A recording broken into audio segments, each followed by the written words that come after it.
सर्वांना श्री स्वामी समर्थ, श्री गुरुदेव दत्त. तर 3 मार्चला आहे ग्रहण.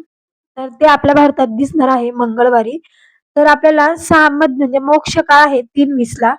त्यानंतर मध्य काळ आहे 5:04 मोक्ष काळ आहे 6:48 तर आपल्याला 3:20च्या आधीच म्हणजे सकाळी 6 नंतर आपल्या प्रत्येक जेवणात, पाण्यात जे जे काही आपण जेवण बनवलं असेल, जे काही तुम्ही पाणी वगैरे भरून ठेवलं असेल, त्याच्यात आपल्याला तुळशीपत्र टाकून घ्यायचं आहे.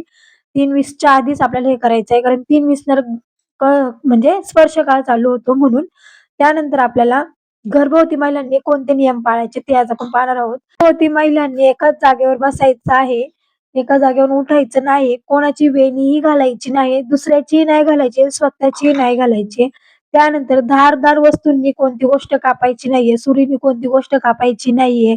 त्यानंतर तुम्ही जर एका जागेवर बसा, पण झोपायचंही नाहीये. पायाची आडी देखील घालायची नाहीये. एकावर एक पाय पण आपल्याला ठेवायचे नाहीयेत. त्यानंतर तुम्ही बसा आणि व्यवस्थित आपला मंत्र लावा, मंत्र बोला. तोंडात आपलं सतत नामस्मरण पाहिजे. त्यानंतर तुम्हाला तसंही जमत नसेल, तर तुम्ही सरळ मोबाईलला लावून द्या नामस्मरण स्वामींचं, दत्त महाराजांचं. त्यानंतर आपल्याला वाचन करायचं आहे. गर्भवती महिला तुमच्या घरात जर लहान बाळ असेल, तर त्याला 3:20 नंतर बाहेर पण काढायचं नाहीये. आणि म्हणजे 7 वाजेपर्यंत त्याला आपल्या घरातच ठेवायचं. त्याचबरोबर आजारी व्यक्ती असेल, म्हातारा माणूस असेल किंवा दुसरं कोणी असेल, जर आजारी व्यक्ती घरात असेल, तर त्यांनाही आपल्याला 3:20 नंतर घराच्या बाहेर न्यायचं नाहीये. कारण वाईट किरणं त्यांच्यावरती पडायला नको म्हणून. अशा प्रकारे आपल्याला ग्रहणाचे नियम गर्भवती महिलांनी पाळायचे आहेत, आजारी व्यक्तींनी पण पाळायचे आहेत आणि लहान बाळांसाठी पण पाळायचे आहेत. सर्वांना श्री स्वामी समर्थ, श्री गुरुदेव दत्त.